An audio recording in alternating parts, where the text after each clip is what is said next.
Ladies and gentlemen, please welcome Dr. Paul Lanning, Vice President for University Advancement and CEO of the San Jose State University Tower Foundation. Good evening.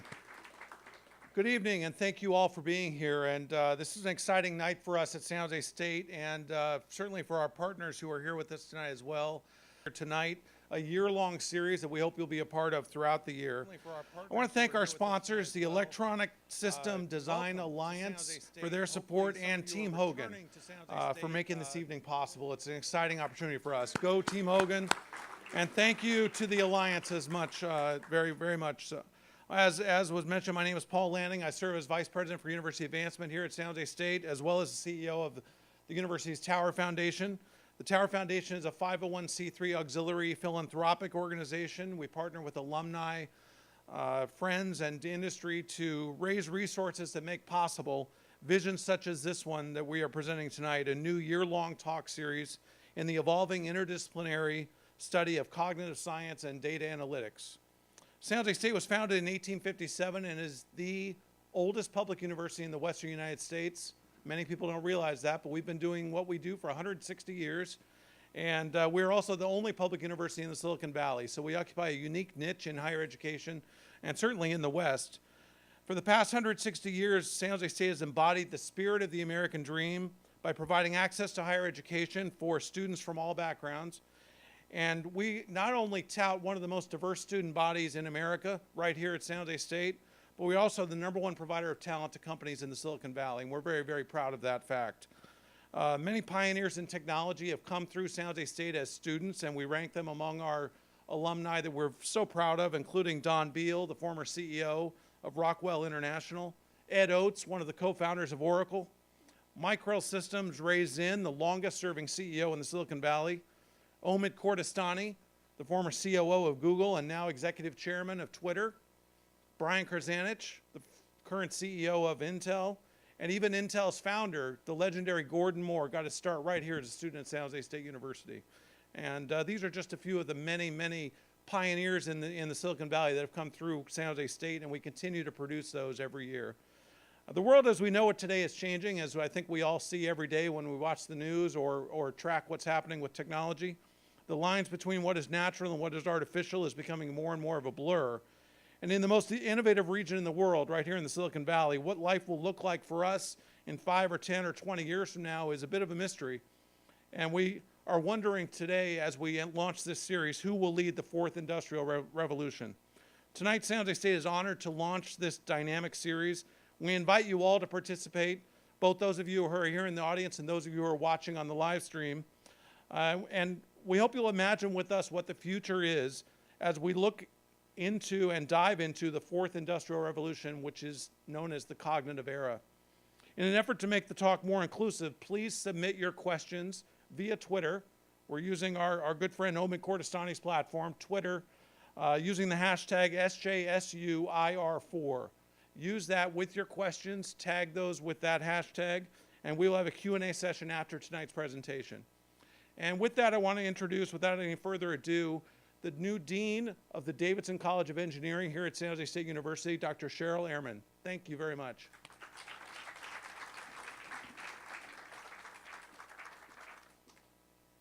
Yeah, thanks, Paul. So I'd like to welcome everybody this evening. So as Paul said, my name is Sheryl Armand. I'm the new Dean of the Charles W. Davidson College of Engineering. And I'd like to introduce myself by saying that I'm the third generation of my family to come to California for a tech job. So I'll explain that because I'm also a native of California. So my grandfather followed his older brother out to Arizona to go to school, and World War II happened, and then he came to California along with my grandmother, who was a chemist. And so my grandfather came to build airplanes, my grandmother to work in the labs at Caltech. And then on the other side of my family, my father also played a role there. In his case, it was Vietnam, and he didn't want to go there, so he stayed in school an inordinate amount of time and received a master's degree in meteorology. And while he was doing this at Colorado State University, he learned how to program computers. And so he found his way to California, and so we moved to the Valley in 1975. I grew up here, and then I left, and then I had a wonderful opportunity to come back. And so I'm so excited to be here. I come with a husband and 13-year-old daughter in tow. My husband's here in the audience. And I think that in the San Jose that I left 30 years ago and the San Jose that we're in now, it's neat because she gets to see a little bit of what I grew up with, but actually there's so much that's different and better. And so I'm coming back to home, yet it's a whole new city. So it's if you haven't done it, it's very difficult to explain for the folks who are new here, but boy, this place is very different. And much of it is a result of technological advances. You know, public transportation, we never would have ridden the bus, but I can see an app and I can know when the bus comes this morning and I can get to the bus stop and not waste a minute and hop on the 23 and be on it. That's just one teeny little example. So one of the big reasons that I came to San Jose State is that I think that the next leaders of our industry are sitting in our classrooms today. And so as educators, it's our responsibility to respond to that and to help keep up with the acceleration of technology to best prepare these students. And so we're excited to be able to work with you all and to be able to learn from Jim what's in our future so that we can better prepare these students. So just because I have a platform here, I just want to do a little bragging about San Jose State's engineering program. So just in the past week or so, we were ranked by U.S. News and U.S. News and World Report as the 3rd best engineering program in the country. Okay, so this is awesome. So this is great for our students. Yeah, and I've seen what kind of an experience our students get, and it's just amazing to me. They're so hands-on. And so as Paul said, we're the largest supplier of engineering talent to Silicon Valley. And so as such, we're committed to preparing students for whatever their future is, whatever they choose. And so whether that might be an entrepreneur, or it might be an engineer contributing to a global company, or it might be in an emerging field such as cognitive science. So Paul asked if there were any alums. I'm going to be a techie and ask if there's any engineers or computer scientists in the audience. Woo, all right. Yeah. So I think all of you can attest, especially if you've been in the industry for a while, things evolve. So disciplines change. And so we have to come up with other ways to help our students get these interdisciplinary skills. And so true to the CSU workforce development mission, I'll just give an example of a cross-disciplinary initiative. There's a minor now in applied computing for behavior and social science students. And so this is a new minor developed across college. So with all of that, I'd like to introduce our MC for the evening. So Sean O'Kane, he's the MC. He's a native of San Jose. And he's currently employed at Cadence Design Systems as the Executive Director of Chip Planning Solutions and Executive Producer and host of Chip Estimate TV, a high-tech online TV show that could pretty much only come out of this part of the world. So under his company, Big Kahuna Productions, he serves as writer, director, and voice talent for corporate videos for Samsung, as well as voice talent in the video game industry for Sony, Nintendo, Warner Brothers, Interactive Entertainment Video Game Division. So with that, I'll introduce Sean. Thank you, Sheryl. Welcome to the 4th Industrial Revolution, the Cognitive Era Speakers Series. I'm a very proud Spartan and very proud to be your MC this evening. And this is an amazing addition to the student union. Any Spartans here? Lots. Isn't this great? This is absolutely a wonderful theater. We got a great crowd. We're videotaping this, and if our president was here, he would say we have about 20 to 30,000 people here. So,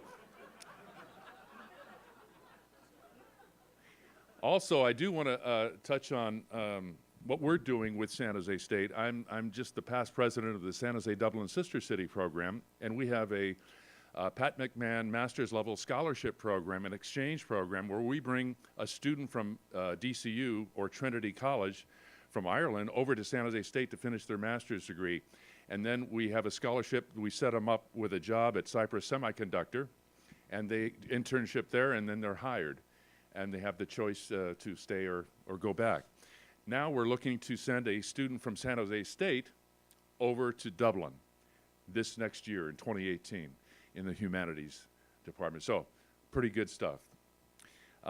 So, I just want to get into what's kind of a high-level overview of what Jim is going to be talking about.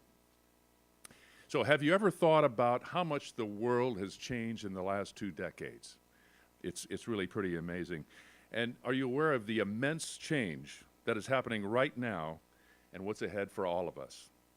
It's almost inconceivable. The technology is affecting every part of our lives, how we work, how we play, how we communicate, how we get from point A to point B, and how we make a difference in the world. So technology is the catalyst for immense opportunities for everyone, everywhere. So imagine connecting 50 billion things in the next few years. Well, it's happening right now. Things that control how we grow crops, how we deliver better health care and education, things that revolutionize transportation and security, things that give us not only smart homes, but smart cities, and technology that helps us understand how people, animals, computers, how they think, act, and learn. So what's happening today is more profound, I think, than the Industrial Revolution at the turn of the century. So this level of change is happening everywhere in ways you just really can't really imagine.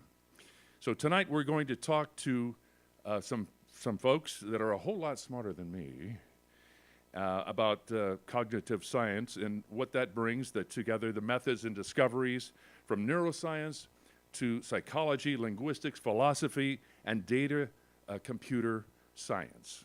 So please join me in welcoming Mr. Jim Hogan as he takes us through our speaker series of innovation that is transforming the lives of everyday people all over the world. Ladies and gentlemen, Mr. Jim Hogan right here. Thanks, John. Hello, everybody. Thanks for coming tonight. So, where did this thing start, right?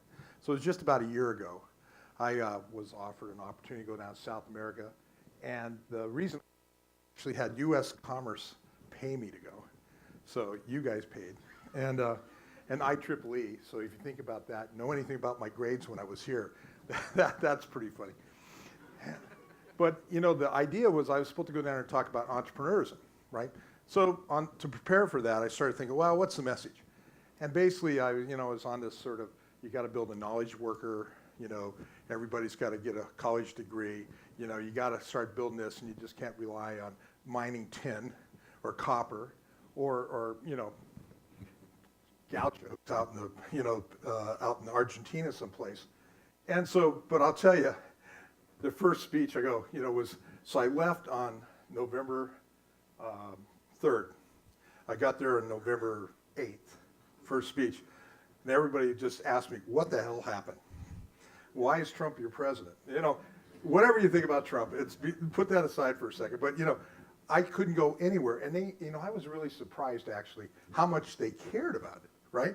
They were just going, how could you let this happen? Look, man, I voted for Hillary. I'm a California guy, right?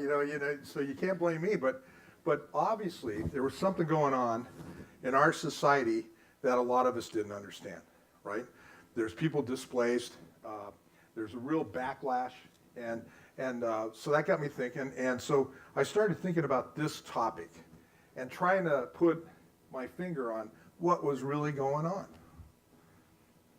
Okay, so when you talk about the cognitive era, cognitive science, it really takes things that haven't been integrated before, right? So we've done digital and physical world. We've done that in electronics for a long time. Control. We'll talk about it a little bit more. But bringing that biology in is interesting.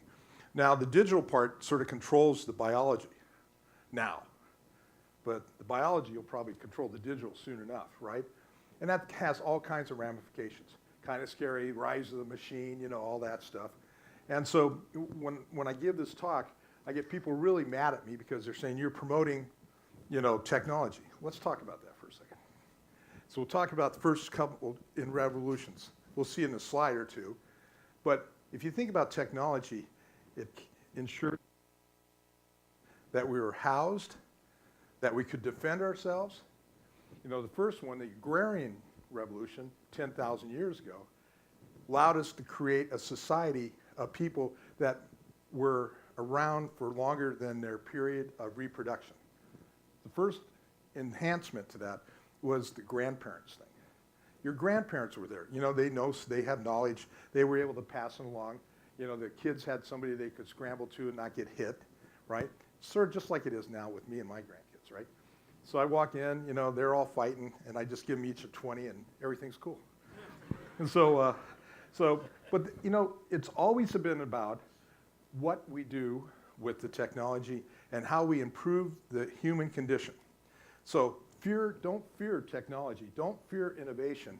Embrace it. Okay, find it. Control lies in digital. We just talked about that. It can be overridden by biology, at least today it can be. Might not be for long. We'll see what happens. And the intersection of these three lines lies the breakthrough of human understanding. It will augment not just our ability to, lift things and hunt and things like that. We're going to augment our ability to think. Today we kind of use our phones as a memory device. How many people, you're sitting having a drink with somebody and you just go, wow, what year was Truman governor of Missouri or something? And we all jump on Google. We don't even say Yahoo or anything. It's Google. And we figure out it is. It's like our memory. We don't remember anything anymore, right? So that's the first step. So it's going to get better, I guess. Yeah, it's already here. You guys know that. There's a lot of this going on. We call this Industrial Revolution 4.0. We'll talk about that a little bit more. But it's already starting to happen. We're seeing it in our everyday lives. We're going to talk about a couple technology. One of the things I find fascinating, James is here someplace that's working with me on it, is the blockchain stuff. We're using a couple projects on commerce. It's already happening. So Guy, you're somebody that's buying product in Korea. You're going to need to ship that in a container from Korea to San Pedro. So how do you ensure that and make sure it happens all the way along? That's a blockchain thing. The currency is buying key. And that's going to be used for everything. Soon there will be blockchain 2.0. And blockchain 2.0 adds the AI stuff. So the things there's no human involved. And they cite, if you look back in history, it's happened before. There's been these things.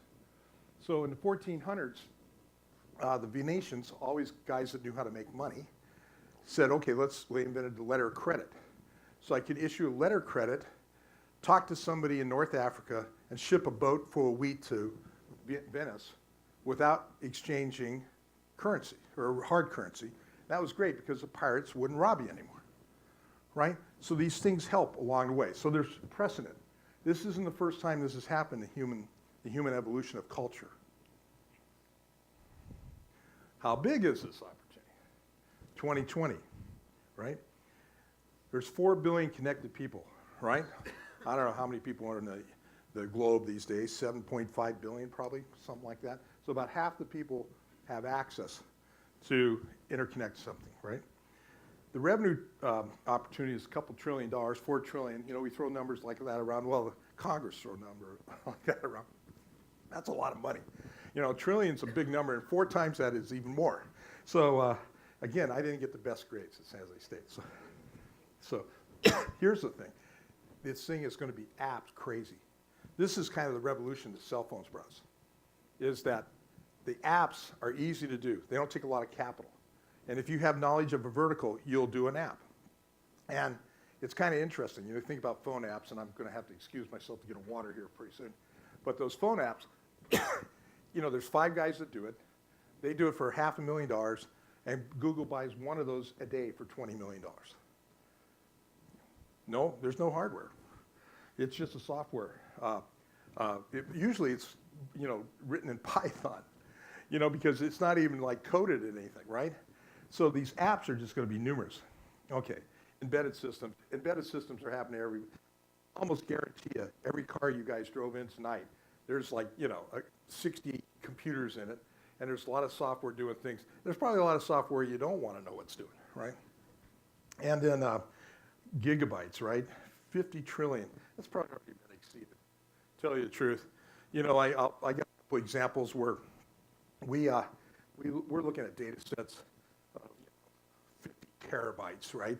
Some incredible number of data points that you couldn't even imagine, 10 years ago. So data, enormous amount of data. What the hell are you going to do with it? Solve cancer, right? Figure out a way, of balancing the book so there's sort of ability, and I'm not a socialist, believe me, that the have-nots of the world can share in the prosperity that we've created. Okay, so where is this going to happen, right? So we got the good things and the bad things, right? So as you know, our society, our industry, the tech industry, has been driven by consumer for quite a while. That's not going to go away. What the millennials, do, I'm not sure they actually leave the house. How many people know people that don't have driver's license and they're 25 years old? Yeah. They're not leaving the house, man. I don't know what happened. I don't know how they ever find a mate, tell you the truth, right? You got to kind of leave your room to do that, I think, don't you? But anyway, that's that, right? Yeah. Motives are going to grow. Yeah, it's all another. I'll pick on the millennials. Any millennials in here? No, there's one. Okay. See, they don't own cars. They don't have driver's license. They live in cities. But anyway, yeah, the car is going to drive themselves, right? I'll give you an example. So my second daughter lives in Long Beach. She's got a condo on Ocean Boulevard, right on the water. Right? And yeah, her uncle's right there, so he knows, right? So and she lives in this. It's like 600 square feet. It's 1 bedroom, 1 bath. And it costs $600,000, and it has no parking spot.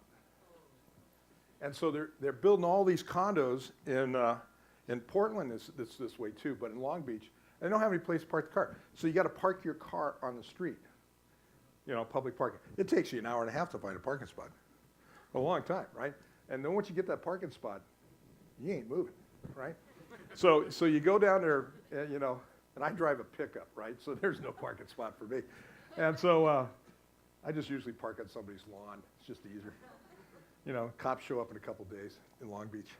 But anyway, so we're going to go out to eat. So we're going to go about 1.5 miles down the road. And everybody goes, I go, okay, let's go get the car. And they go, what? And we call Uber. So the Uber guy comes, and he's like 75. A little story on that in a second. But it's like $4 for all 4 of us to go down to the restaurant down on Ocean Boulevard. And it's $15 to park.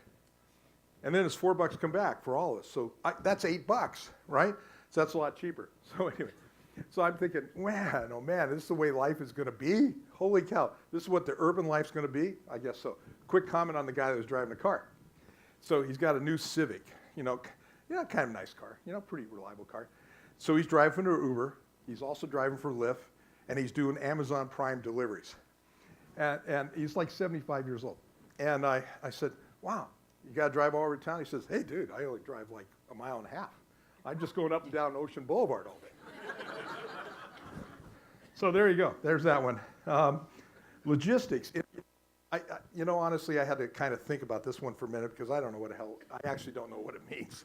And so, but what it means is all that stuff you see like for Amazon and Walmart, all that backroom stuff that just ensures that they get exactly the right fit, and they get it quickly, and they optimize the price. So, I'll give you an example, right? This goes back a couple years ago. So some of you guys know I'm a venture cap guy. I've done a fair amount of investment, I should say. So we had this company, and it's called Metrics. It's out of Phoenix. And the thing that Walmart does, and you guys might know this, is they optimize shelf pricing for the store they're in. So they look at the neighborhood they are in, and they decide. And then they may have that same item 5 rows to the left or the right, and it may be different priced based on where they are in the store, right? So this is insidious. This is why Walmart, well, at least before, Amazon bought Whole Foods, I guess. But, Amazon's just amazingly evil, right? Oh, no, excuse me, Walmart. Amazon too. But Walmart is amazingly evil, right? So we said these guys came up with this idea. Well, why don't we try to do that for, 7-Eleven, right? So we came up with this company and put $5 million in. In a year, they're doing $50 million. In 2 years, they're doing 300, and they get sold for nearly $1 billion. And so it was kind of a success for the fund I was in. But I still don't know what the hell I did. I just could. But that's logistics, right? Anyway. Electricity, well, I probably should say energy, but some ideas like, I got a couple companies we'll talk about in a minute that are thinking about energy. But, California does nearly 30% of California energy is renewable. Okay, that's cool. Yeah, awesome. So it's actually cheaper to use renewable energy than natural gas. It's pretty amazing, right? Now, what do they really need? Well, they need some batteries, right? So one of my buddies over in, I live in Santa Cruz, so a guy in Scotts Valley I get to hang out with. And so he comes up to me and says, hey, I'm leaving, who's the phone conference guys, right? Yeah, Polygon. So it's Santa Cruz company. So he's like the manufacturing guy for that. And he says, I got a different offer. And I go, really? Why would you ever want to leave Polygon? Because I want to move to Sparks, Nevada and run the mega factory. Wow. All right. So, now my buddy's running the mega factory. Jim's taking a tour. And so, first of all, the Toshiba guys who own the technology, you can't take a picture. And you can't ask any questions. And why do they even let you in the building? But it's like a bunch of D cells. And they just reconfigure and reform this stuff. And so that, right now, that mega factory in Sparks, Nevada, is the biggest building, even bigger than the Boeing assembly plant up in Washington.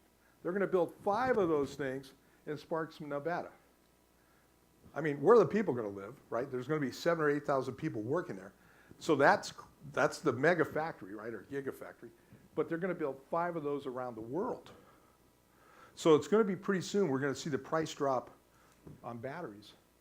And so the notion that you can have renewable energy and you can store it is going to shift the whole economics of utility.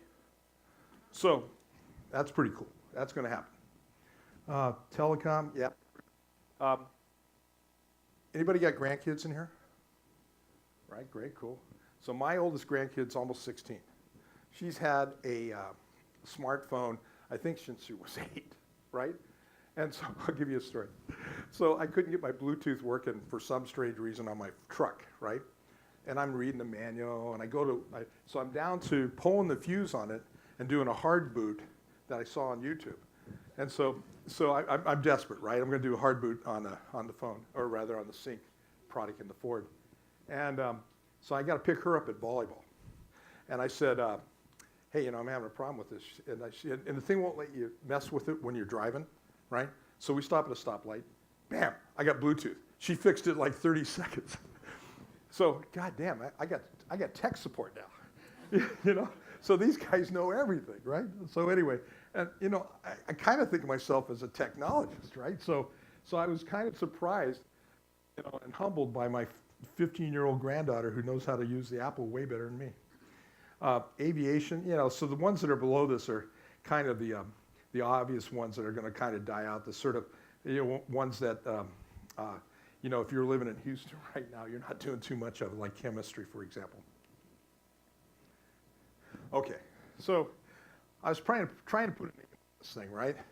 And so thank God for the web, right? That'll allow you to spend a lot of time looking for, you do searches, information, but occasionally you run across a few gems. And so this guy, the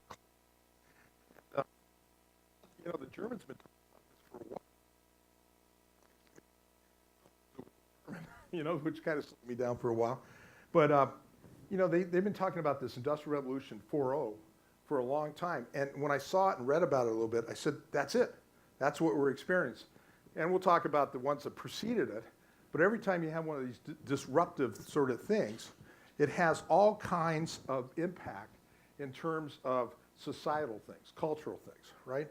There wasn't culture before the agrarian revolution, right?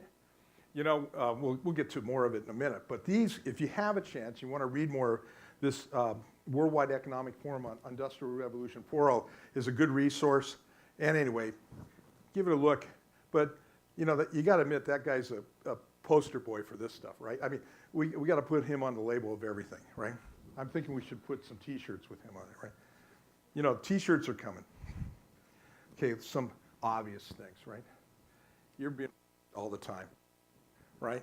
I try to defeat everything that watches me, right?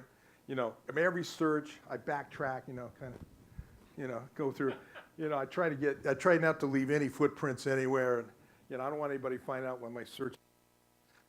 I don't want them knowing anything about them. I don't want them thinking I'm going to buy something. It's like, I'm sitting there and there's a sale on, I shouldn't say this in front of you, but there's a sale on some kind of new fishing rod or something. I go, wow, Jake would love that, right? I should buy it. And I'm almost, oh my God, the thing figured me out, and I'm going to do this impulse buy, and I hate that, right? It's thinking for me. Not only thinking it for me, it knows all my bad habits, and it's going to exploit them, right? So all those cameras are looking at you right now. God knows where this goes. This is going to be there for eternity, long after I'm dead, right? So that's true for every one of you. Do you guys tape the camera on your computer? Who tapes their camera on their computer? Oh, you paranoid son of a bitches. But I love you. I love you. I like your thinking, right? So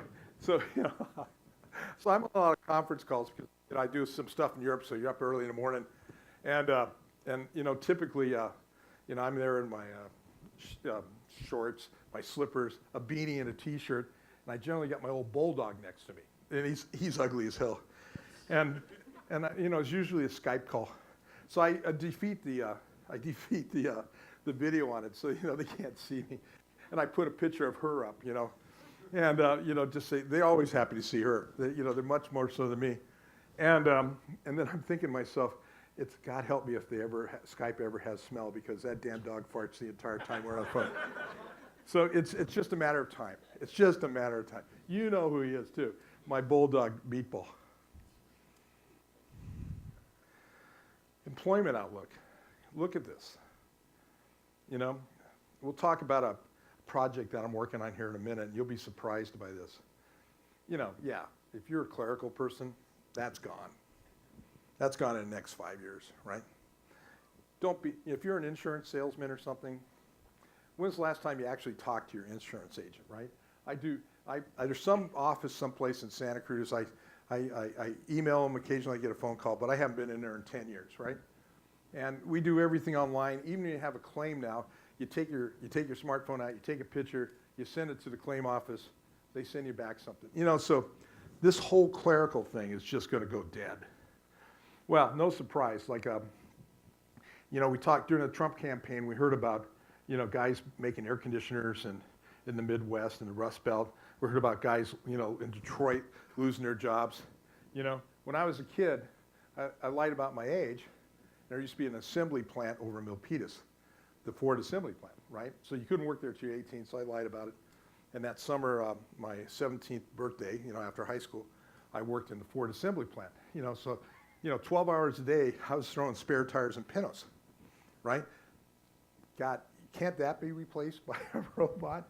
The fact, can a robot turn 5 lug nuts on an axle? It isn't the Mexicans that are taking the jobs. It's the automation that's taking the job. Anybody been to the Tesla factory?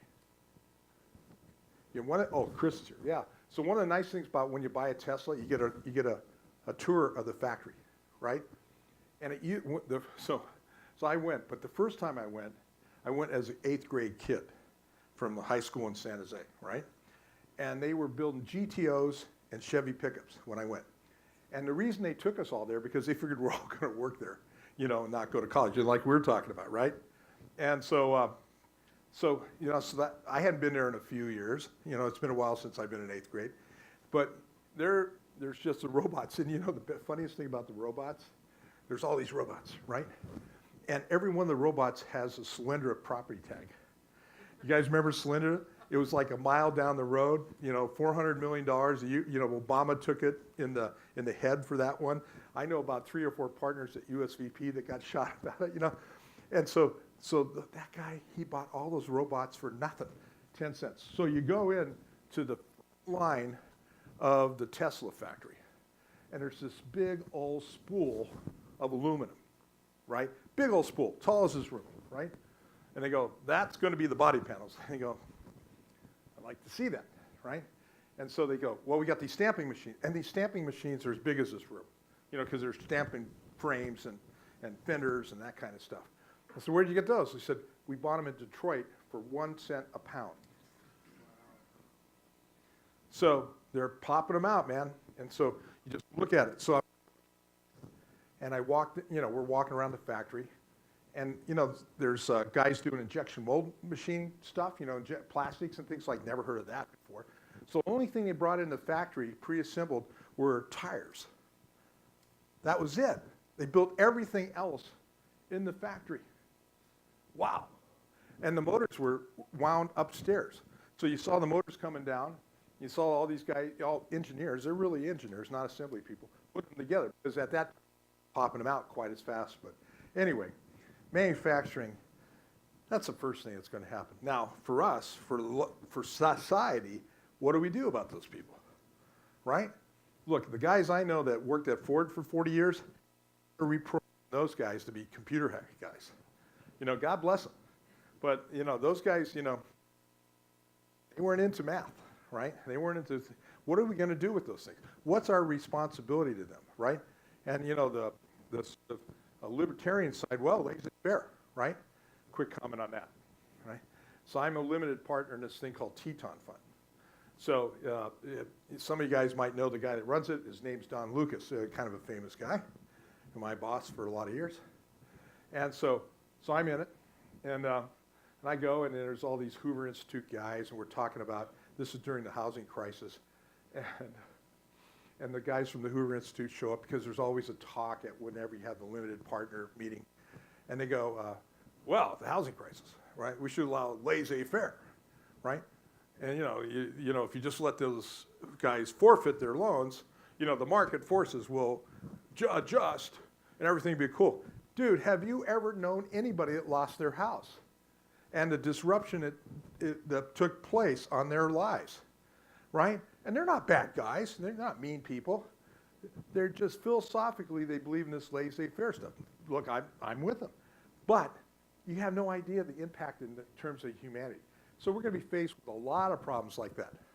And that's outside my pay grade, right?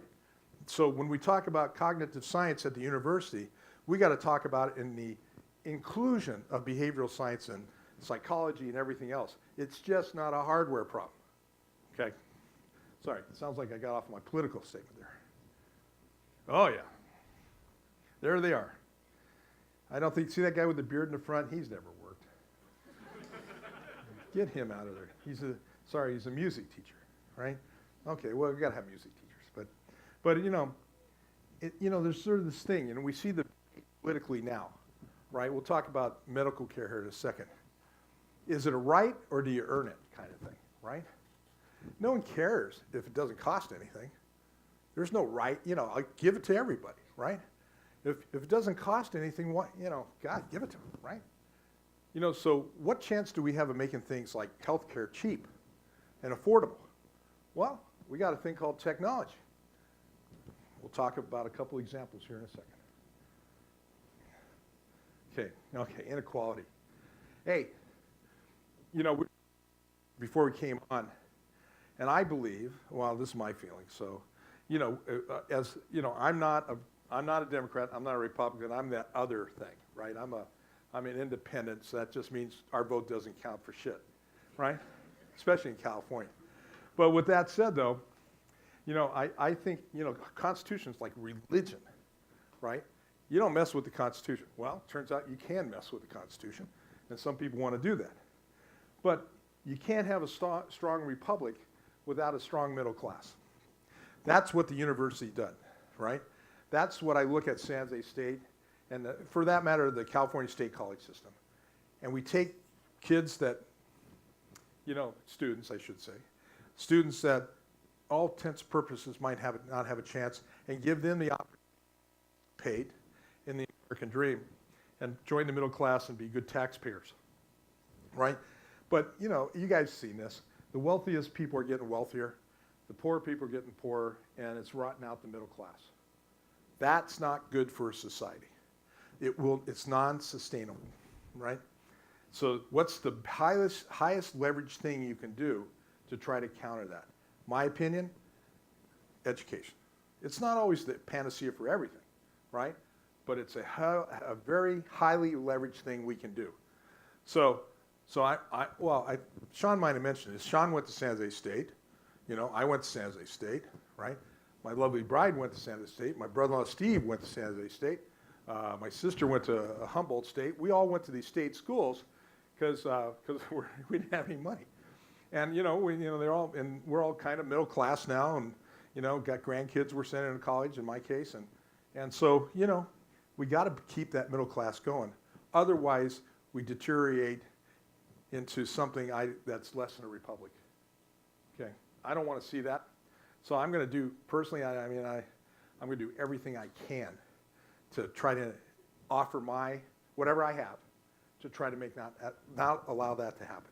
So thank you, San Jose State, for letting me participate in that. Okay. So some of you guys know, and I don't think I mentioned it yet. Yeah, I might have. That I'm generally, last 25 years, I've been pretty much an investor, venture tech principally. So, when I look forward, a lot of this was to start talking about a new fund. So we're thinking about raising some more money. And I wanted to get out and start talking to some limited partners. And I wanted to, get them in understand what our philosophical bent was going to be. And so I said, I give them all that prelude. I don't get away with near as much stuff as I gave you guys. But when I look at it, and this isn't everything, but these are things I think are going to be really great areas to invest in. Obviously, healthcare. We got to automate the hell out of that. There's lots of science in that will allow us to help people understand in a pre-way. One of the things about cancer is if you find it early, you got a better chance of fixing it, right? This is true for most disease, but we'll pick on cancer. So technology is going to help a lot. That's not about stem cells yet, Victor. So we got a stem cell company, believe it or not. It will come, but early detection and diagnostics are first thing. So I'm also a first investor in a company called Theranos. Anybody hear about that one? Yeah. So it was a good idea. But, $450 million later, I'm not thinking I'm as smart as I used to be. But I'll tell you where it is, though, right? So anyway, we got the thing working, and we're going to ship it off to at least we were going to ship it off to Puerto Rico before yesterday, I guess. But we're going to ship it off to Puerto Rico to, screen for Zika virus. And we can do the Zika screen for $20, and it takes about a half hour. Yeah, so it's really super cheap. So I have, I'm an old guy, so I got to go to the doctor once a year, and I got to go get my blood checked before I go to the doctor to see if I have any blood, and whether it has any red or white port, So it turns out, I guess I am human. I checked the results earlier today, but I go to this Palo Alto Medical Foundation. You guys some of you are probably members. I'm waiting there for like an hour because all these old geezers got to get their blood checked. Not me, but all those old geezers that are in front of me are taking up my air and space and time, irritating the living hell out of me. And so they take my blood, and then I give them my urine, and anyway, so I got the bill for that, right? And I'm 65, so I get Medicare, right? That's awesome. If you live that long, and you're paying your own health insurance, Medicare is a good thing. My sister is just getting on Medicare. It's a good thing, huh, Nance? Yeah, there you go. Her husband's awesome, man. So don't mess with my. But guess how much? Out of pocket for me. Well, before Medicare, it cost me $1,800 for that. After Medicare, I don't know where it goes. It doesn't cost me nothing. But but $1,800 for a simple blood check that the Theranos box can do for $20. Hey, Theranos has got all kinds of problems, but somebody will build a better Theranos, right? And if you can, let's see, one of the value propositions with Theranos is blood check available at Walmart. And you can go in, you don't need a doctor's order, you have your blood test done, right? So you become responsible. I like this part. This is the libertarian side of it. I become responsible for my own medical care and data, right? And I can start screening myself way ahead of time because I can look the stuff up on the net just like the doctor can, right? So we're going to have a world that can do that in the not too distant future. $20. How many people would spend $20 a quarter to check out their blood. And it's just a pinprick. It's like a diabetes thing, right? Okay, so sorry, I really got off on that one. Education, like we said, really leverage. Now, the interesting thing, it's great for people that have access. So the internet, the web has 4 billion people that have access. Well, there's 4 billion people that don't have access. So it turns out content's not the problem. It's access. So how do we get access to those people that don't have, and so they can enjoy and participate in the knowledge creation, knowledge worker creation that's available to us, right? So kind of interesting problem. I'll talk to you about it in a minute. Finance, talk to anybody. They got these wealth management guys, and I got a business card. You get better coffee when you go to the bank. You get to sit in better chairs. It's just not for the unwashed masses, right? Like it's a big deal or something. And so I don't know. I never talk to anybody. They make me trade online if I want to trade. What am I talking to those guys for? They're anyway. So you're going to manage all infrastructure. Good luck on that one. I don't think I'm going to invest in it. But that's it's too big. That's the stuff government needs to do. We've heard the debate. We're month 8 into the Trump administration. We still don't have an infrastructure bill, right? If you I looked at some statistics in California yesterday, and half the bridges need to be redone. In California, it doesn't. It's a pretty sunshine state, right? Places like Minnesota, it's like 80%, right? So gosh, it should be easy. All right, energy. We talked about it a little bit. Renewable energy, but often for my friends and associates, renewable energy is cool, but really it's don't use energy. The best way to save energy or not solve the energy problem is don't use it, right? So back to my pickup. Truck science moves pretty quick, right? So I got an F-150. Not promoting Fords. If you're a Dodge guy or Ford, Chevy guy, that's cool. I'm not saying there's anything wrong with you. So this Ford, it's got an aluminum body. It weighs 500 or 600 pounds less than it did before. So I was down in Texas in June. So we rented a pickup because it was $25 a day in Texas versus $150 for a car. So I got a new Nissan truck, really nice truck, but it's made out of steel. And you know what? It's kind of heavy, right? I'm thinking, until you can do the comparison, and it only got like 18 miles a gallon, and my Ford, pulling a trailer with the air conditioner from Sacramento, got 22 miles a gallon. Okay, use less energy, duh. And so where are the breakthroughs? Certainly in the engine electronics, but a lot of it is in material science. So where I'm going to spend time is in material science. And I'm going to spend time on programming and trying to understand how to reduce the dynamic energy requirements of systems. Healthcare. Okay, yeah, we talked about it. Is it a right or is it a, who cares? Just make it cheap. Make it cheap. Don't get into the debate. It's Obamacare, whatever. Yeah, it's education. We're gonna invest in some education things, right? I'll talk about a couple companies here in a second. Security, yeah, interesting. As a semiconductor, you think of security as a device or something you place inside so it can detect malbehavior and then do a brownout, right? Okay, cool. We've done some of those. We've got a couple contracts that we've done that for some security agencies. But really, the blockchain thing makes security kind of a process. That's the way to do it. So I think you got to go to, so we're going to hear a lot more about blockchains. And in the context of security, and James and I, are working on a project like that right now, and we're gonna go forward on that. Okay, just don't use energy. Best way to do things, right? Figure out how you can get a job at the mega factory. Buy property, buy real estate in Sparks, Nevada now.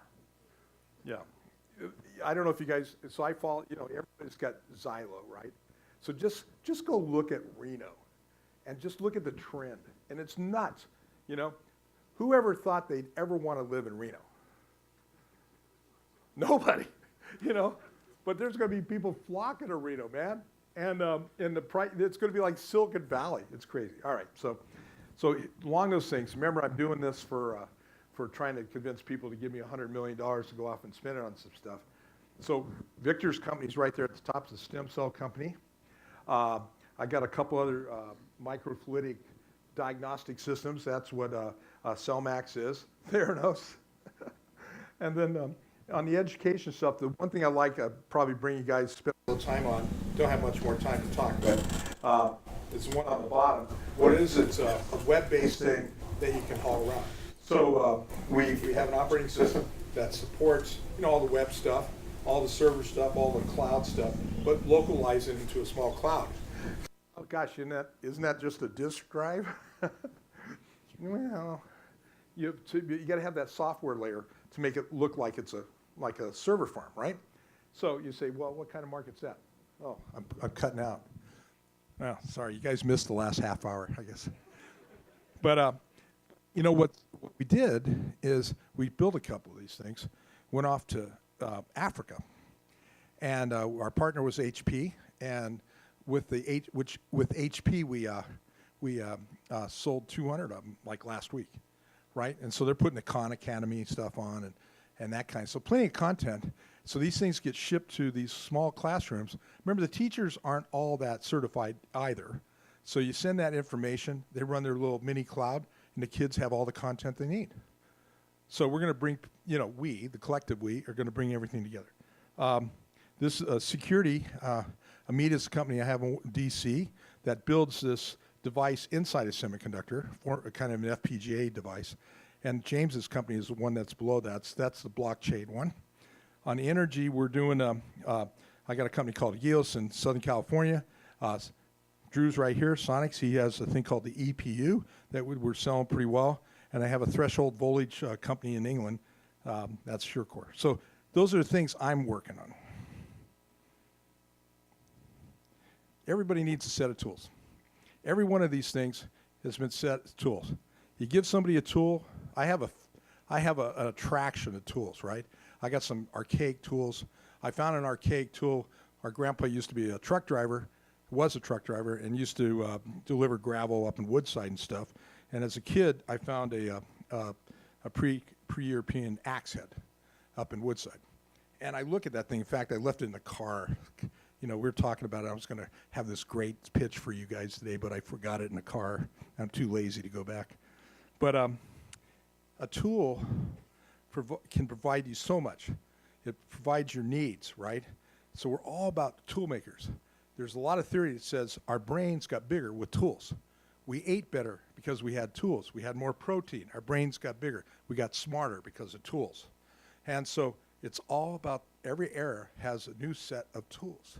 The cognitive era will have a new set of tools, and then we got to train the practitioners in those tools, and that's the cognitive science stuff. Okay, let's talk about this. Try to move it along. Sorry if it's taken too long. First, agriculture.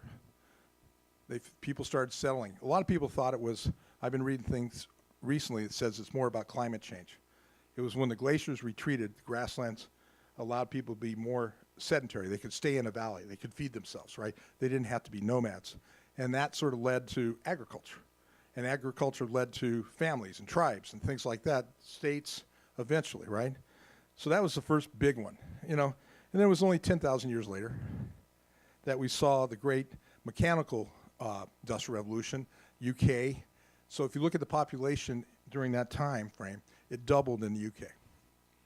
So that's what it does. It's a doubling of a population, necessarily a good thing. I think it's a sign that we're providing for people a lot better, right?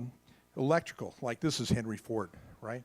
So you use electrical to do assembly. You have a moving mass production assembly line, and you use that, and you can produce a lot of products cheap for consumers. The beginning of consumerization.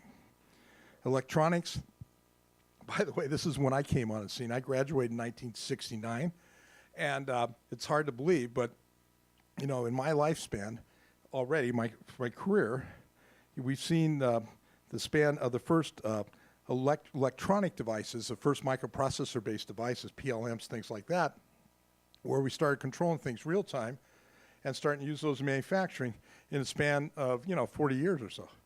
Well, this cognitive thing, think about that. Each one of those things was half faster. We're in a cognitive era. It's going to happen in 10 years. Quick sidebar, and I promise not to delay to it. So when I went here, you couldn't get a computer science degree, right? I don't have a computer science degree, mid-70s kind of thing, right? And I have a math degree, and I have, thanks, with a general engineering degree, right? And that's the way you got computer science in those days. Well, if you go to the late 70s, they had a school, computer science, right, an engineering group. And I don't know, I think computer science is probably the biggest population inside the engineering school these days, certainly in most schools. So in the span of, it took 40 years to get there with this stuff. It's going to take like 10 years for this. This is going to happen. It's happening now. We can't ignore it. So the fact that you guys are here and listening to us is great. We got to make this school happen. Okay, quick example, and then I'll get off the stage and we'll get Sean asking me some questions if you want to. Look, the Chinese economic miracle, right? It came at a price. It came at a price of its people. So if you look at statistics on lung cancer in China, just unchecked, just going through the roof. By contrast, Richard Nixon signed the Clean Air Act in 1972. United States, Richard Nixon, for God's sakes. So the rate of lung cancer has dropped almost straight down. Lung cancer is still the number one thing that kills people in the United States, but lung cancer is like a tenth of what it was in 1970. So a couple things. One is cleaner air, but people aren't smoking. That's a big deal. But China, it's uncapped. Anybody been to Shanghai? Could you see across the street? Did you wear a mask? Yeah. It's really bad.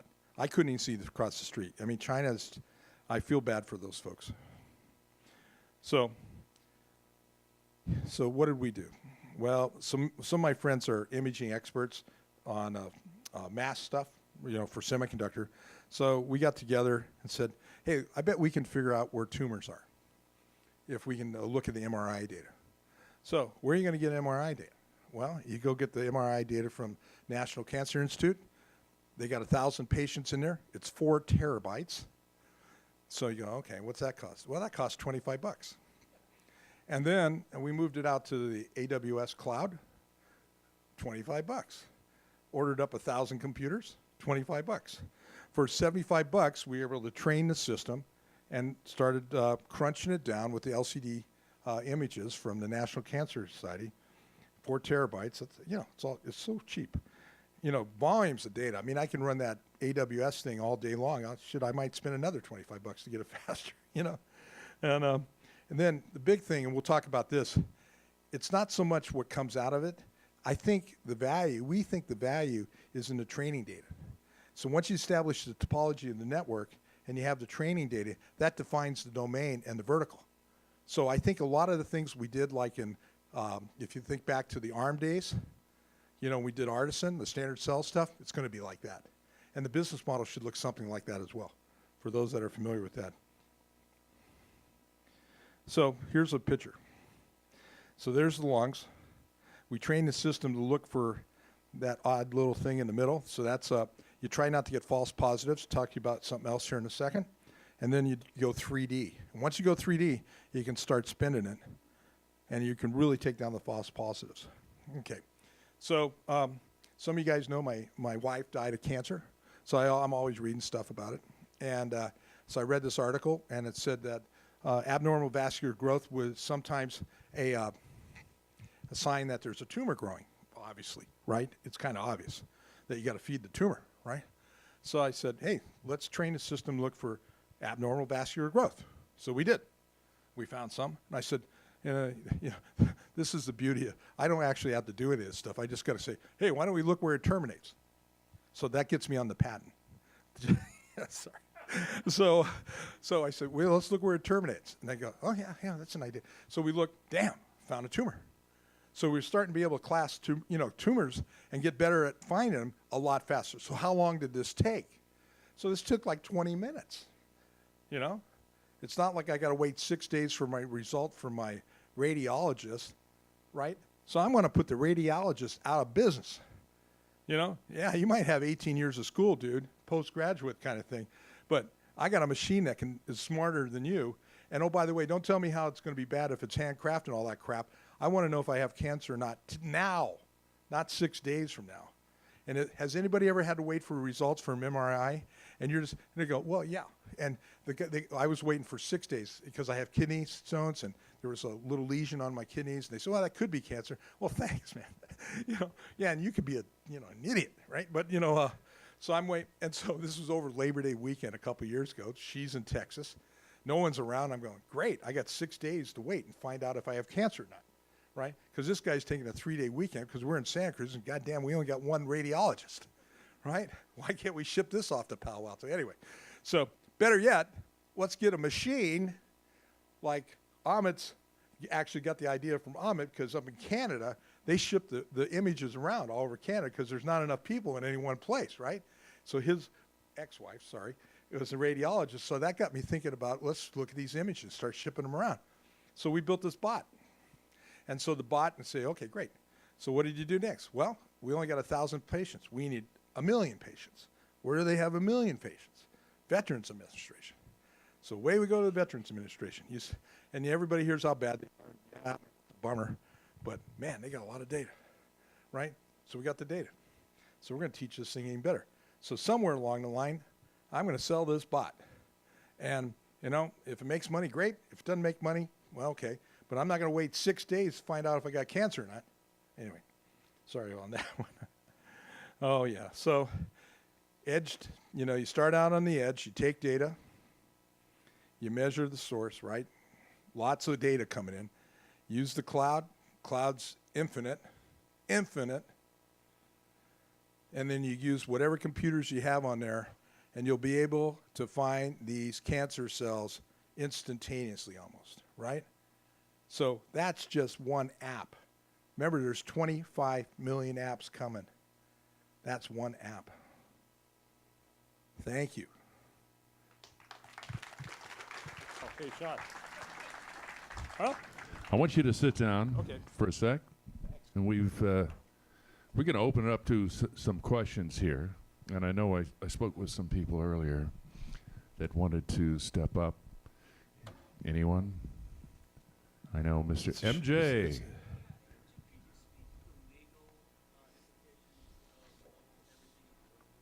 Oh, yeah. So the question is everything's observable. What are the legal implications, right? A few of my lawyer friends are in the audience tonight, so I got to think how I'm going to answer this thing. Hey, it's a good profession. It's going to get bigger. That's for darn sure, right? Because, it's like the millennials, they leave their Facebook open all the time. They leave their camera open all the time. I'll give you a story. So my granddaughter, back to my technical assistance person, my tech age. So we're at the house, we're having dinner, and she's got her Apple sitting here, and the screen's on, and we're just sitting around, and I detect some movement, right? And I go, what's that? Well, it turns out she left the video stream on because her posse, they run video all the time, right? So basically, we're having a reality TV show in our house all the time. So you don't even know.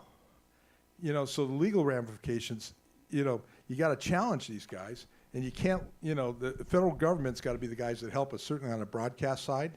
But, if you look at the companies like Facebook, Apple, Amazon, they're not tied to a country. They're a country unto themselves. So it's got huge implications, right? How do you deal with it? Well, you try to inform and educate the people that make laws and enforce laws. That's number one. And two, if we have anything to do with it, we're going to use things like blockchain to ensure only people that need to see the data get the data. So what happens to the people that don't do that? I think it's just going to continue to be the wild, wild west for a long time. We have mics a mic here and a mic there. If anyone wants to step up and ask a question. Hey, are you a Sagittarius, man? Oh, yes. Well, Yeah. Okay. great. Yeah, cool. Uh-oh, tough question Hey, coming. Jim. So there's been an explosion of companies working in this space in Yeah. AI and deep learning. So how do you see the future for investors? Well, gosh, thanks for the question. It's, what's the investment landscape look like for this kind of cognitive stuff? And, there's the thing about venture capital, it's a herd mentality, right? So they feel justified investing in it if somebody else invests in it, right? So what happens is you start seeing these crazy evaluations where, you get your PhD in data science from Stanford, right? You come up with an app and the VC says, okay, we'll put, 10 million in it. And, they get a prototype going. And once they have a prototype going, they put another 50 million in it. And then if they're lucky, they sell it for, $200 million, maybe $1 billion even. So why would they do that? Because they can lay down, there's going to be 25 million of these things. So you just lay down the bets and they're the house money. They're going to win 1 or 2 times out of 10. And any one of those will pay for the entire thing. So you just see crazy money. And we've seen it before. Where, in the early 90s, if you just had a behavioral description of a chip, Cisco would buy it, we had crazy kind of investment things with, I think people threw up. I'm looking at a lane, and one time we went to a customer, and they wanted to get a copy of this tool we had. And to have that copy of the tool, you had to do the design, or you had to have a copy of the derived design, which was abstracted. And they said, well, we don't need the detail one. We only need the abstract one, because they ripped off the design. That's why they only needed to do it. So, and they got 125 million from a VC. So there's going to be stupid money out there, right? So I think raising a lot of money, it's cool, but Theranos is a great example. We raised 450 million, and what do we got to show for it, right? Cellmax, a little company we talked about. Cellmax has raised 20 million. It's got 2 million in revenue. That's a way better return in my opinion. So you got to be smart about this stuff, right? And sometimes people just get nuts. I know this man. Mr. Graham Bell, you have a question. It's kind of a speculative question, Jim. Yeah. Our political structures have been developed over the last few hundred years, and now people can apply bot technology, deep learning technology, to send or inject messages into the political environment. Yeah. So, and of course you can measure the response. Are the cameras on? Sure. And you can measure the response that you're getting from the things you're injecting, Yeah. and adapt and learn as you go. So Yeah. What do you see that we can do to maintain the balance and integrity of our democratic institutions? Mr. Manafort, you may sit down. Thank you, Graham. Just kidding, Graham. And thank you, Graham. Let's talk about something, right? A lot of Apple phone guys in here. Probably half the people here are Apple, and the other are probably Samsung, right? So you're driving along. You don't know the neighborhood very well. You say, Siri, tell me the best restaurant. Siri gives you a name. Great. You go. You're happy. Hey, Siri, how the hell did she know? Right? What was the criteria she did? Right? And by the fact that she gave you that recommendation, she's altered every other result after that. So that's kind of what he's talking about, is that the machines will start altering the outcome. So this is partially sponsored by EDA. How do you verify that? That becomes a huge verification problem. And to be honest, I don't know how you do it, right? Because we got to figure out a way to ensure that, the system, I was reading this thing where Google asked their deep learning systems to kind of work out something. And oh, by the way, deep learning system, invent your own language to do this. Well, it wasn't long before only the machine could talk to the machine. We have no idea what they're doing. So, well, number one, that's a big problem, right? Now let's talk about the Republic, right? Anybody got any views on the Electoral College? Yeah, I bet you do. But he's Canadian. We're not going to listen to him. You know, I think everybody gets a vote there, and the vote counts vote for vote up in Canada, right? And there's only 25 million of them, though, so they don't matter. Yeah, but with that said, you know, I don't know. We got to probably look at that really hard, and it's why don't we have a direct democracy, right? We have the technology now. People are messing with it. You know, maybe it's the Russians, maybe it's the Chinese, maybe it's the Trump campaign committee. But you know, how do you ensure that? Back to the blockchain stuff. I think that ends up being the way we should ensure these things, right? So I don't know if that's the answer to the question, but it's an attempt at an answer. Jim, you and I and some of the folks in the audience attend a yearly conference called Design Automation Conference. It'll be this year in 2018 in June in San Francisco. A lot of this conversation is starting to pick up there, and which is really, really great. So let's talk about neural networks. Okay. So recently, Facebook and Microsoft announced an open source project to develop mechanisms to provide interoperability between frameworks. Yeah. Okay. How important are standards to enabling broader use and adoption of neural network technology? Yeah, well, let's abstract, right? We've been here before, right? You know, people try to keep proprietary interfaces. You know, they dumb them down, they make them inadequate, they make them slow. You know, they do everything they can, so they got to stay inside your specific environment, your home, right? And so there'll be a lot of resistance. And the only way you can overcome that is like with customer demand, or maybe through some legislative process, right? So standardization does a couple things. It definitely favors the consumer. And it also, interesting enough, if you're a startup, it's better for you because it lowers your cost and barrier to building data structures, for example, right? So standardization, interesting enough, is actually better economically. However, it's always resisted. And so we'll go through the same thing. You know, you already see it. Before I came out here, I was given a couple of questions from Twitter. Oh, so okay. we are being watched, and that's a good thing. This is from, well, someone via Twitter. Can you talk about the ROI for companies who are hesitant to invest in technologies in cognitive science?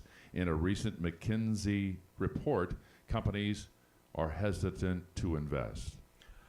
Oh, that's interesting, right? You know, because if you have a lot of data, there's a lot to be learned, right?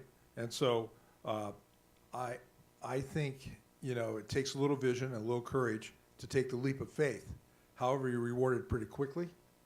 So the companies that do that will be the winners. The ones that don't will be the also-rans in a few years. So they self-select. All right. Go ahead.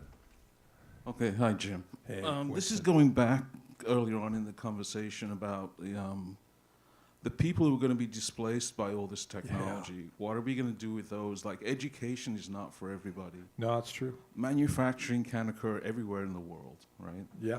And so what do you think the responsibility is, and what do you think is going to happen to these people? Well, to the extent, you know, I'll speak for myself for a second, right? You know, I've been working a long time now, right? In nearly 50 years, and with that said, you know, how many different jobs have I had? So you have to retool constantly, right? That's just facts of life. However, there are people that won't do that, can't do that, don't want to do that. Now, what's our responsibility to them? Well, if you're in Denmark, you pay them 1,000 euros a month, and they don't do shit, right? They sit at home and they don't do anything, right? That's not true, Jim. No? No, actually, it gives them a platform to be creative and do something new. There you go. They're not worrying about where their next meal is going to come from. It enables their natural intelligence to go off and do something. Graham's pointing out that I'm full of shit. And he says, look, you got to give them the chance to kind of figure out what they're going to do. Okay, cool, right, great, right? When you displace them. But they never get onto something, that's a problem, right? Okay. And so how do you incentivize people to kind of continue to do that? And we have that problem in this country. We hear about it all the time, right? Is that people sort of, I'll give you an example. You know, it was crazy. You know, we adopted a kid, a Native American kid from South Dakota, and the mom was the child of a woman that had 5 kids, and each one of them had a different dad, and it's very sad. But with that said, they got more money if the father wasn't resident in the house. Wow, what are we doing, man?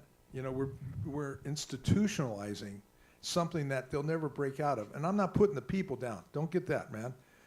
There's a policy that doesn't allow those people to break that chain, right? So this is above my pay grade, man. I just deal with the simple stuff. This is really hard. And whose responsibilities? Good question. You can't depend on government, that's for sure.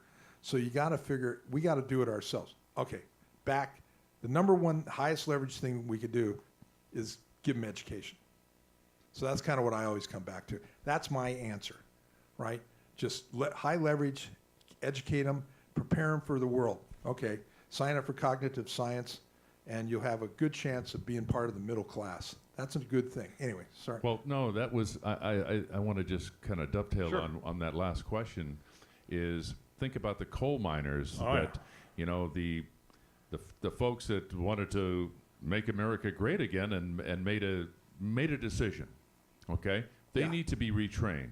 Right. And this new technology is what is on their doorstep, and it's a learning process of, this is over. We need to move on. You know, here's the one problem with people in the Silicon Valley. There we go. Yeah. I grew up in a mining community. The mining community Yeah. is highly automated. They have long walls. Those things have been automated for over 15 or 20 years. Over the last 15 or 20 years, the number of miners has declined dramatically. You guys in this room need to get out of the valley and see what the rest of the country's doing, because you are causing part of the problem. Yeah. The second comment on that is, when you look at Uber Yeah. and Leaf. no, Uber and what is the other thing that everybody does? Lift. You know, or that where you can rent somebody's house or something. Airbnb. Airbnb. Yeah. Okay, you talk about education. Airbnb. I'm all with you. Yeah. But you know what? Education is like the government. The way you build education is you hire more people. You don't make it more efficient, you make it less efficient. You want to make education efficient? It's going to scare the heck out of everybody in this room. You know, you go to Coursera, everybody hates you talk to people at universities, they hate Coursera. The second thing when you look at education is how you look at the branding that Stanford does. Stanford does it by, okay, I take all kinds of applications and only take 8% of the people that are applied. I create a branding situation that makes everybody almost illegitimate. Yeah. Okay, what are we gonna do about all this? I agree with you on education, but you gotta blow up education and change it just like you gotta change government. You gotta blow up education and change it just like you gotta change government. Yeah, fair enough. You know, appreciate your views. And get off the mining shit. Oh, well, we can't fix that. I mean, yeah, I mean, look, it's forget. Well, look, it's got people involved, so we got to be respectful of those guys. But when the price of renewable energy is cheaper than natural gas, coal's a little bit further outside of that, even, right? Because it becomes an economic problem, right? So it's not viable economically, let alone everything else. So yeah, I'm with you. The whole, it's a red herring, right? That people love to use in political things. Another Twitter question: what sort of hardware will dominate cognitive computing? GPU, CPU, Yeah, I mean, FPGA, you know, ASIC, and Yeah, this is it's- from Michael Green. Okay, Michael. Yeah, so you're seeing it already. I know it's, 10 years ago was the application processor. Now it's going to be the neural net processor, deep learning, TPC, and we're seeing it already. You know, people are going to offer them. There'll probably be some platforms. Chris Rohn's sitting back there. He used to be part of that scene. And he did it with the Tensilica stuff, which is a very widely used platform as well.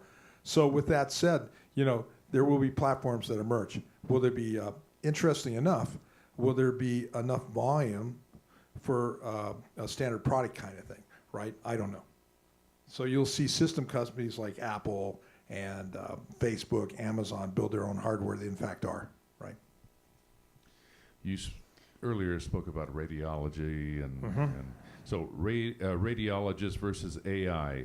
AI has no personal bias. Is AI better than human? Charles de Lucio. I think there's a thing they use in medicine called efficacy, right? That's how good are they? How often are they right? I don't know what the actual definition is, but you hear that when they talk about eye exams and things like that. So I think the efficacy goes up. It's consistent. You can train it. You can rely on more data. The best radiologist in the world has some finite number of patients they've seen and studied. You know, let's call it say it's 10,000. A bottle see a couple million. So that's definitely going to give you better results, I think, over time. Another Twitter question. No, right here. Just a quick one. Since you were talking about special hardware for AI, it doesn't really program the same way as all the other stuff that's been programmed for the last 30 years. So is computer science going to survive AI? Well, good question. We stumped the judge here. Yeah, there'll be an interpreter, as there always is, right? And then there'll be a compiler. And, what that language is, I can't tell you for sure, or, it will come. Is it the one that Google's using and doesn't let anybody else use? Probably. I thought you said the machines had their own language now. Oh, well, machines can have their own language, right? That's true. Yeah. Right here. Hi, thank you. So earlier on, you had a model with 3 segments, digital, physical. Yeah, the physical and the biology. Yes, so I have a request and a question. So my request is that if you would consider putting an ethical lens superimposed upon all of those. And then my question, and I wanted to add to thank you for the gentleman here who was talking about the mining. Related to the ethical lens, I'm interested in the intersection of technology with very young children and concerned about some of those things. I follow those intersections and also health technology. And last year, the president of the American Medical Association gave a speech about some of the benefits of health technology, ways that it's helping us, and I'm thinking that's going to be what you're interested in. He also talked about something he coined this phrase, digital snake oil. It's actually a hashtag on Twitter, and it's about the kinds of apps that are coming out that are actually making things worse. They are harming. They are making things more troubling for doctors and nurses. I am seeing a parallel as well in education of some apps that are good and that are helping, and others that are harmful. Do you think there's a way that we can, bring a lens of how can we make sure that it's the helpful ones that we're going to support? Well, so I'll do it by analogy. Yeah. Right? So Industrial Revolution, 1750 New England, right? 6-year-olds are sorting buttons and getting their fingers cut off, right? We put them in factories, we put them in mines, those kind of things. And over time, society evolved to make that unacceptable, right? And so I think every one of these revolutions has a period where stuff happens that are unintended consequences that are maybe evil or at least not desired, and it takes a while to do it. I think it isn't something that we're going to solve right away. It's something that we're going to have to develop policies, philosophies, and rules on how we do that. Now, can we put that in a machine and make sure it does no harm? Probably. So it's like it's like that memorandum to the UN a couple weeks ago where they said, don't let machines decide if they're going to kill people or not, right? And probably a good idea, right? Don't let weapons decide that for themselves. So those are questions that we're going to have to answer, for sure. This gentleman here. Yes. Hello, Mr. Hogan. I had a question, but before that, maybe I'd like to offer a comment to the gentleman over there who raised some very valid concerns. But I'm a fan of Coursera, actually. I'm a student here in the CS department at San Jose State. And before I came here, I enrolled into 4 courses, learned a lot, and it's helping me with my work here. So education is no longer a monopoly of the universities. So I think that's good too. Now, my question was, I've taken an interest in bioinformatics, and I'd like to wake up not helping a big corporation, but maybe like help fighting cancer or something like that. Sure. So I just wanted to know in your outlook on the medical field and the changes that are going to come between stem cells and between screening diagnostics, like where does this fall and where are the next breakthroughs? Well, so I'll give you one example, and I'll try not to spend too much time talking about it. But years ago, we built we were trying to help out people with diabetes type 1, and we built a sensor, Bluetooth-based sensor underneath the stomach liner to sense blood sugar, and then sent that to a pump and tried to ensure that the insulin was done metered over a very as demand. Think like a car and the way a car gets fuel in a fuel injection system. And so, so we get through 7 years of clinical trials in Mexico. We get through all that. We said, great, we're ready for business. It took us another 10 years to get the insurance companies to pay for it, right? So when you do things like that that are evasive, the cost of getting that procedure, test, diagnostic, whatever, is just too prohibitive, right? So only big guys can do it. That's big money, right? However, if you look at a diagnostic thing, let's use a microfluidics device like a MEMS device to look at cancer DNA coding, and we can quickly look at in doctor's office a DNA screen for cancer for $20. Why wouldn't you do it? Now you don't have to guarantee results. You don't want false negatives, and the market forces will ensure that whoever's building that thing gets accurate outcomes, and then you use that and you go to a real clinic or something to find out, right? But that'd be kind of cool, right? So I think that's what's going to happen. So I'm staying away from the deep clinical stuff. I've gotten burned too many times, right? I don't have that kind of money or time. Look, I'm 65. I don't know how much longer I got, right? So I got to find projects that kind of get themselves resolved within the next 10 years. There's no longer of relevance for me after that. Thank you. Right here. Hi. First of all, thank you for your time. This has been Oh, a you're very welcome. pleasant talk. You guys are worth it. Thanks. I just want to make a small quip about the gentleman, or about the deal with Denmark. Just because I understand that this is a live and will be recorded thing, I do want to throw out there that the idea that someone not working, regardless of whether or not they receive a stipend to live, is not contributing as being a bad thing, is a very capitalistic view and not necessarily like the right way to live. Yeah. So I kind of want to throw that out there. Well, just don't bash. no, it's cool. folks. No, you can have your opinion as I can too, right? Absolutely. But look, I'm a venture capitalist. You might suspect I'm a capitalist. Yeah. I figured. I'm just saying, I appreciate your point of view. I'm not here to say people are bad or good. I don't care.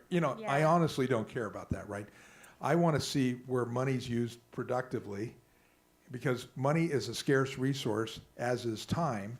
And so my preference and desire is to try to use that in the most productive way. So I don't know.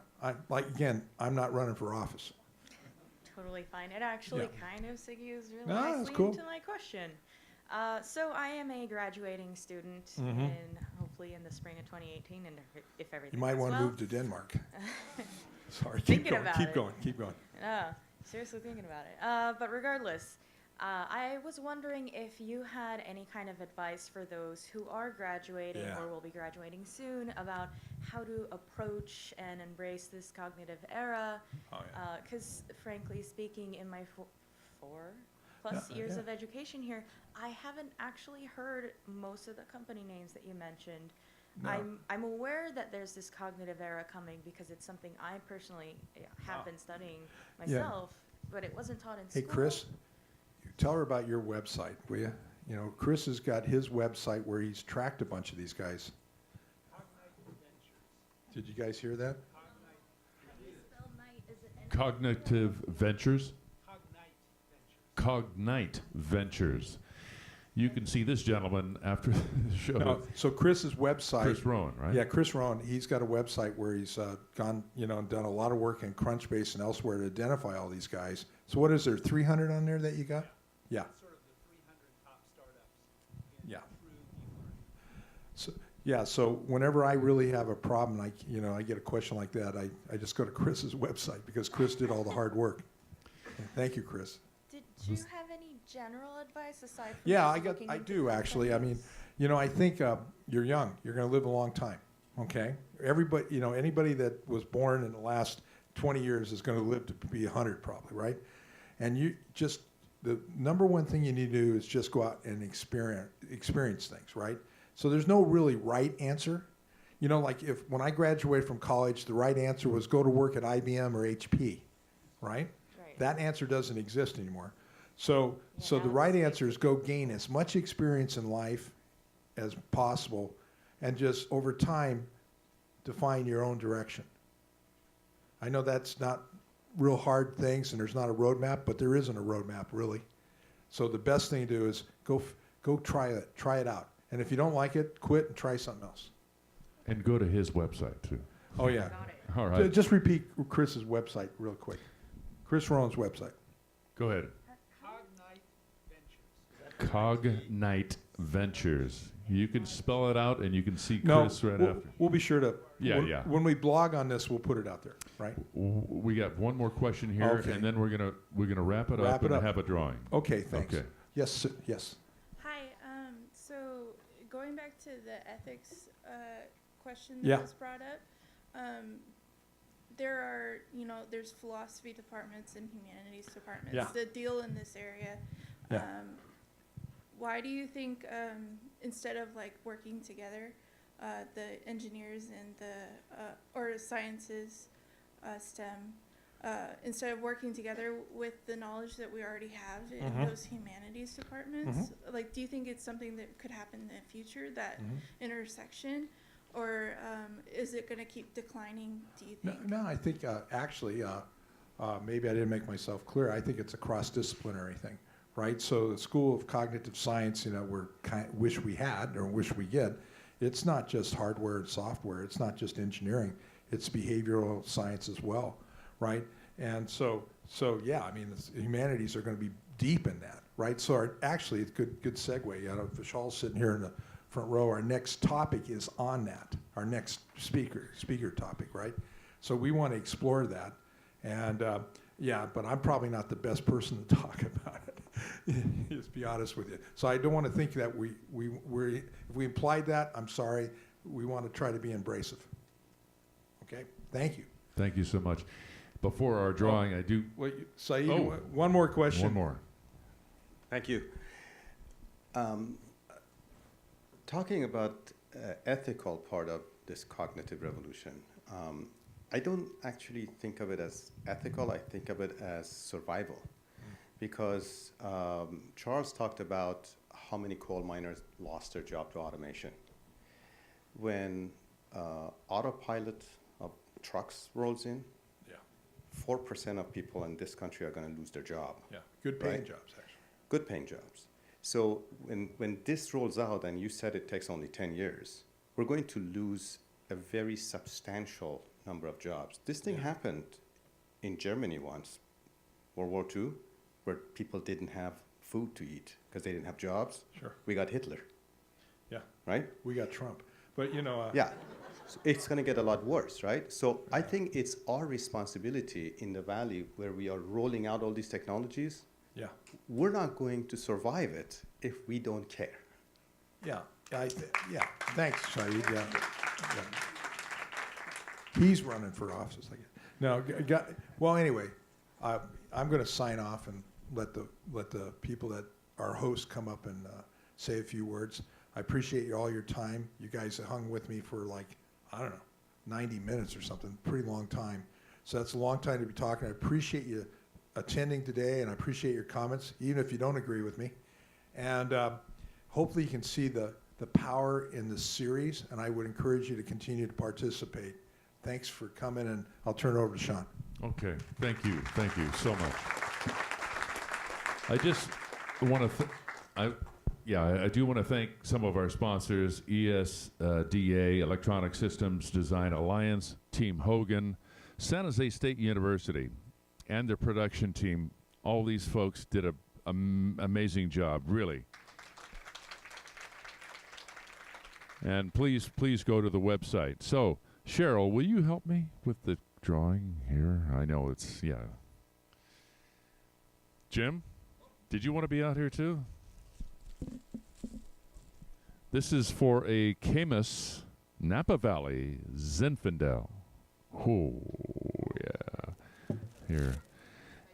And you just dig in there, take your tickets out, and then I'll read it. Yes. Yes. Ticket says applied to infected areas. What? Wait, we need another one. Okay. It is 436448. Last three numbers 448. 436448. Oh, we have a winner.